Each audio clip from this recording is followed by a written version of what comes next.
Hello friends, నేను doctor Suma, consultant 49 fertility centre Vijayawada. So రోజు మా వీడియోస్ చాలామంది చూస్తున్నారు అండ్ మా వీడియోస్ కింద కమెంట్ సెక్షన్లో వాళ్ళకున్న డౌట్స్ అడగడం జరుగుతుంది. సో ఈరోజు నేను ఇలా మా వీడియోస్ చూసి కమెంట్ సెక్షన్లో డౌట్స్ అడిగిన వాళ్ళల్లో కొన్ని ఇంపార్టెంట్ టాపిక్స్ సెలెక్ట్ చేసి వాటికి సొల్యూషన్స్ చెప్పే ప్రయత్నం చేస్తాను. జ్యోతి తెలుగు అమ్మాయి అడుగుతున్నారండి, మ్యామ్ పీసీఓడి ఉంటే ఐయుఐ సక్సెస్ అవ్వదా అనేసి. సో పీసీఓడి ప్రాబ్లం ఉన్న వాళ్ళకి యాక్చువల్గా చెప్పాలంటే ఐయుఐ అవసరం లేదు. సో పీసీఓడిలో మెయిన్ ప్రాబ్లం ఏంటి, మీకు ఎగ్ పెరిగి రిలీజ్ అవ్వడం అనేది కరెక్ట్గా జరగదు. కాకపోతే పీసీఓడి ఉన్నప్పుడు ఐయుఐ చాలామందికి చేస్తాము, ఎందుకంటే మనము అండం పెరిగి విడుదల అవ్వడానికి టాబ్లెట్స్ ఇంజెక్షన్స్ వాడతాము.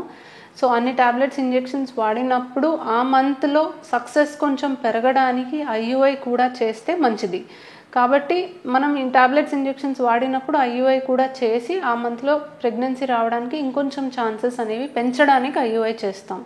సో ఐయుఐ అనేది పీసీఓడి ఉన్న వాళ్ళకి చేస్తే సక్సెస్ అవ్వకపోవడం అనేది అయితే ఏమీ ఉండదమ్మా. పీసీఓడి వల్ల సక్సెస్ అవ్వకపోవడం అనేది ఏమి ఉండదు, కానీ ఐయుఐ సక్సెస్ రేట్ ఎంతైనా కొంచెం తక్కువే. సో ఐయుఐ అనే ప్రాసెస్లో అండం పెరిగి విడుదల అయ్యే టైంకి హస్బెండ్ స్పర్మ్ గర్భసంచిలోకి పంపిస్తున్నాం. సో అండం విడుదలయ్యే టైంకి కదిలే కణాలు ఎక్కువగా అందుబాటులో ఉంటాయి కాబట్టి ప్రెగ్నెన్సీ వచ్చే అవకాశం మనం కొంచెం పెంచుతున్నాం. న్యాచురల్గా మీరు ట్రై చేశారనుకోండి, కణాలు గర్భసంచి ద్వారా బయటపడతాయి. అదే ఐయుఐ ద్వారా మనం కణాల్ని గర్భసంచి లోపలికి పంపిస్తున్నాం. సో స్పర్మ్స్ ట్రావెల్ చేసే డిస్టెన్స్ కొంచెం తగ్గిస్తున్నాము, పైగా కదిలే కణాలు ఎక్కువగా గర్భసంచిలోకి వెళ్తున్నాయి కాబట్టి ట్యూబ్ దాకా కణాలు చేరుకోవడానికి అవకాశం పెంచుతున్నాం. బట్ ఆ తర్వాత జరగాల్సింది ఏది మన కంట్రోల్లో ఉండదు. ఎగ్ అండ్ స్పర్మ్ కలవాలి, ఒక పిండం తయారవ్వాలి, అది వచ్చి గర్భసంచిలో అతుక్కోవాలి, ఇవన్నీ కూడా మన కంట్రోల్లో ఉండదు. కాబట్టి ఐయుఐకి సక్సెస్ రేట్ లిమిటెడ్గానే ఉంటుంది. Young couple, only PCOD problem, మీ husband sperm analysis completely normal ఉండి ట్యూబ్స్ బాగుండి ఇవన్నీ కూడా మ్యాచ్ అయినా కూడా 15 to 20% మ్యాక్సిమం సక్సెస్ రేట్ ఉంటుంది. సో మీకు పీసీఓడి వల్లే ఐయుఐ సక్సెస్ అవ్వలేదు అని కాదు. పీసీఓడి ఉన్నా ఎగ్ పెరిగి రిలీజ్ అవ్వడానికి మనం ట్రీట్మెంట్ ఇస్తాము. ఐయుఐ యూజువలీ ఎగ్ పెరిగిన తర్వాత రిలీజ్ అవ్వడానికి ఇంజెక్షన్ చేస్తాము. సో మీ పీసీఓడి సమస్యను యాక్చువల్లీ మనం ఓవర్కమ్ చేసే ఐయుఐ చేస్తున్నాం కాబట్టి పీసీఓడి వల్ల అయితే ఐయుఐ సక్సెస్ అవ్వకపోవడం అనేది ఉండదు. సో మరొకరు అడుగుతున్నారండి, 39 years అంట, తనకి ఇంతకుముందు 2 పిల్లలు అంట, ఒక బాబు ప్రాబబ్లీ కరెంట్ షాక్తో చనిపోయాడు అండ్ 18 ఏళ్ల క్రితమే తనకి ఆపరేషన్ కూడా అయిపోయింది. సో ఇప్పుడు పిల్లలు పుట్టే అవకాశం ఎంతవరకు ఉంది అని అడుగుతున్నారు. సో ఇలాంటి సిచ్యువేషన్స్ మేము చాలాసార్లు ఫేస్ చేస్తామండి. చాలా అన్ఫార్చునేట్, వయసుకు వచ్చిన పిల్లలు ఏదో ఒక కారణం వల్ల చనిపోవడం వల్ల మళ్ళీ ప్రెగ్నెన్సీ కోసం వస్తారు. సో పిల్లలు పుట్టకుండా ఆపరేషన్ అయిపోయి ఉంటుంది, ఫ్యామిలీ కంప్లీట్ అయింది అనుకొని. బట్ ఇలాంటి అన్ఫార్చునేట్ ఇన్సిడెంట్స్ వల్ల మళ్ళీ ప్రెగ్నెన్సీ కోసం వస్తారు. సో వీళ్ళకి ఏమన్నా అవకాశం ఉందా, వీళ్ళకు ఉన్న ఆప్షన్స్ ఏంటి? పిల్లలు లేకుండా ఆపరేషన్ అయ్యాక మళ్ళీ ప్రెగ్నెన్సీ ట్రై చేయాలి అంటే 2 ఆప్షన్స్ ఉంటాయండి. ఒకటి రీకెనలైజేషన్ సర్జరీ అని అంటాము. సో మళ్ళీ 2 ట్యూబ్స్ని మళ్ళీ అతికించడానికి ట్రై చేస్తాము. సో ట్యూబెక్టమీ చేసినప్పుడు యూజువలీ ట్యూబ్స్ని మనం కావాలని బ్లాక్ చేస్తాము, ఎగ్ అండ్ స్పర్మ్ కలవకుండా. సో ఆ బ్లాక్ చేసిన ఏరియాని రిపేర్ చేసి ఆ ట్యూబ్స్ మళ్ళీ ఓపెన్ అయ్యేలాగా సర్జరీ ద్వారా మనం ప్రయత్నం చేయొచ్చు. కానీ ఇది ప్రయత్నం మాత్రమే, ఖచ్చితంగా ట్యూబ్స్ ఓపెన్ అవుతాయన్న గ్యారంటీ లేదు. 50-50 ఛాన్స్ ఉంటుంది. యూజువలీ ట్యూబ్ ప్రస్తుతానికి ఎంత హెల్దీగా ఉంది, ఎంత లెంత్ మిగిలిపోయి ఉంది అండ్ ఇంతకుముందు ఆపరేషన్ ఎలా చేశారు అన్న దానిపైన ఇది ఆధారపడి ఉంటుంది. సో మనము కట్ చేసామా, లేకపోతే జస్ట్ క్లిప్ వేసామా, లేకపోతే అక్కడ కొంచెం కాల్చామా, ఇలాంటి వేరియస్ ఇష్యూస్ పైన అది డిపెండ్ అయి ఉంటుంది. దీన్ని మనం ముందే తెలుసుకోలేము. మనం యూజువలీ సర్జరీ చేసేటప్పుడే అది ఎంతవరకు మనం కరెక్ట్ చేయగలం అనేది తెలుస్తుంది. చాలాసార్లు అన్నీ బాగుండి కరెక్ట్ చేసామని అనుకుంటాం, కానీ ట్యూబ్స్ ఓపెన్ అవ్వకపోవచ్చు. సో 50-50 ఛాన్సే ఉంటుంది.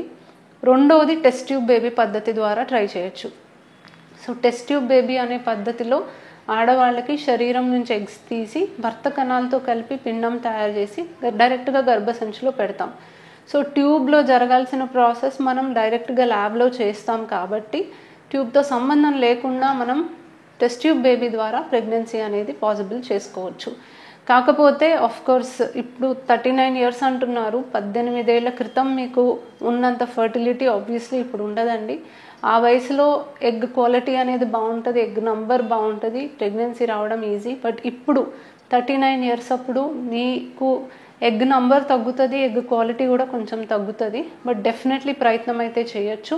ప్రయత్నం చేస్తేనే ఆ మాత్రం అవకాశం ఉంటుంది, లేకపోతే ఆబ్వియస్లీ మీరు పిల్లలు లేకుండా ఆపరేషన్ అయ్యాక అవకాశం అనేది ఉండదు. సో ఇలాంటి కపుల్స్ చాలామందికి మేము ట్రీట్మెంట్ ఇంతకుముందు చేసామని, చాలామంది సక్సెస్ఫుల్గా బేబీతోటి ఇక్కడ నుంచి వెళ్ళారు. వాళ్ళ చనిపోయిన బేబీ మళ్ళీ పుట్టించుకొని వాళ్ళు వెళ్ళారు. సో డెఫినెట్లీ మీరు ట్రై చేయొచ్చు. లతా యూజర్ అని నెక్స్ట్ ఒక పర్సన్ అడుగుతున్నారండి, ఒక ట్యూబ్ ఓపెన్ ఉంటే ప్రెగ్నెన్సీ వస్తుందా అనేది. సో ఎస్, చాలామంది సింగిల్ ట్యూబ్ బ్లాక్ ఉన్న వాళ్ళు న్యాచురల్గా ప్రెగ్నెన్సీ వస్తుందా అని చాలా క్వెరీ అడుగుతూ ఉంటారు. సో ఒక్క ట్యూబ్ ఓపెన్ ఉన్నా కూడా మీకు న్యాచురల్గా ప్రెగ్నెన్సీ రావడానికి ఖచ్చితంగా అవకాశం ఉంటుందమ్మా.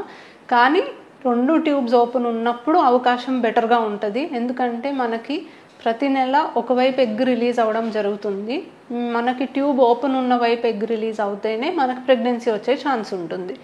సో మీ కండిషన్లో సపోజింగ్ మీకు రైట్ సైడ్ ట్యూబ్ బ్లాక్ ఉంటే మీకు రైట్ సైడ్ ఓవరీ అంటే రైట్ సైడ్ అండాశయం నుంచి ఎగ్ రిలీజ్ అయిన మంత్లో ప్రెగ్నెన్సీ ఛాన్స్ ఉండదు. లెఫ్ట్ సైడ్ ఓవరీలో మీకు ఎగ్ రిలీజ్ అయిన మంత్లో మీకు ఛాన్స్ ఉంటుంది. సో ప్రతి నెల ఎటువైపు నుంచి ఎగ్ విడుదలవుతుంది అనేది మనం చెప్పలేము. అంటే ఒకసారి రైట్ వస్తే ఒకసారి లెఫ్ట్ వస్తుంది అన్న కాన్సెప్ట్ అయితే లేదు. ఎటువైపు అయినా రిలీజ్ అవ్వచ్చు. 2-3 మంత్స్ కంటిన్యూస్గా ఒకవైపే రావచ్చు, అలా 6 మంత్స్ ఒకవైపే రావచ్చు, మనం చెప్పలేము. సో ఒకవైపే ట్యూబ్ ఓపెన్ ఉన్నప్పుడు ఫాలిక్యులర్ స్కాన్స్ ద్వారా మీకు ఎటువైపు ఎగ్ పెరుగుతుంది రిలీజ్ అవుతుందో చూసుకుంటే ఆ సైకిల్లో మీకు అవకాశం ఉందా లేదా తెలుసుకోవడానికి అవకాశం ఉంటుంది. సో సింగిల్ ట్యూబ్ ఓపెన్ ఉన్నా మీకు న్యాచురల్గా కానీ ఐయుఐ ద్వారా కానీ ప్రెగ్నెన్సీ వచ్చే అవకాశం ఖచ్చితంగా ఉంటుంది. కాకపోతే ఎప్పుడైతే ఆ నెలలో మీకు ట్యూబ్ ఓపెన్ ఉన్న వైపు ఎగ్ రిలీజ్ అవుతుందో అప్పుడే మీకు ప్రెగ్నెన్సీ వస్తుంది. ట్యూబ్ బ్లాక్ ఉన్న వైపు ఎగ్ రిలీజ్ అయిన మంత్లో మీకు అవకాశం ఉండదు. ఫాలిక్యులర్ స్కాన్స్ ద్వారా మీరు మానిటర్ చేసుకొని ఖచ్చితంగా మీరు ట్రై చేయొచ్చు.